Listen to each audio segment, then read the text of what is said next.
सतयुग का समय था, जब धरती पर धर्म की रोशनी चारों ओर फैली हुई थी। इसी पवित्र युग में जन्म हुआ एक अद्भुत, तेजस्वी और धर्मप्रिय राजा का, राजा मांधाता। लोग कहते थे, ये राजा नहीं, पृथ्वी पर अवतरित देवता है। उनके शासन में दुख, भय, अपराध कुछ भी नहीं था।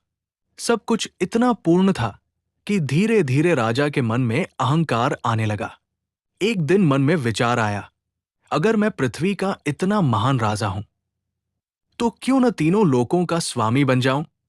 ऋषि मंदाव्य ने उन्हें चेताया, राजन, शक्ति तब तक सुंदर है जब तक उसमें विनम्रता हो। अहंकार देवताओं को भी गिरा देता है।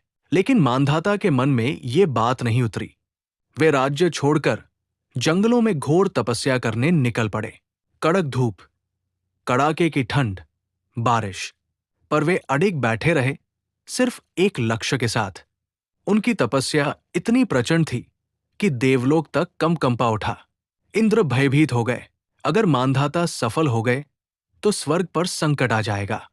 उन्होंने पहले अप्सराएं भेजी, फिर गंधर्व भेजे, ताकि किसी तरह तप भंग हो जाए। पर मांधाता का ध्यान नहीं टूटा। अंत में इंद्र ने एक भयंकर दैत्य भेजा, जो जंगल को नष्ट करता हुआ राजा की ओर बढ़ा। पर ठीक उसी क्षण आकाश फटा और दिव्य प्रकाश उतरा।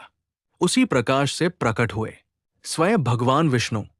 मांधाता ने सिर झुकाया, भगवान, क्या मेरी तपस्या पूरी हुई? विष्णु बोले, राजन, तपस्या सफल थी, लेकिन उद्देश्य गलत था। लोकों का स्वामी बनना शक्ति से नहीं, विनम्रता और करुणा से मिलता है। राजा का अहंकार उसी क्षण टूट गया।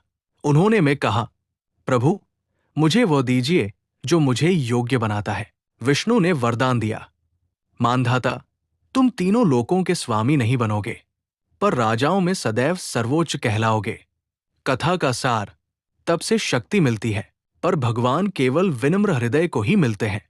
अगर इस दिव्य कथा ने आपके मन को स्पर्श किया हो, तो ऐसी और भक्ति कहानियां सुनने के लिए चैनल को सब्सक्राइब जरूर करें। जय श्री हरि विष्णु।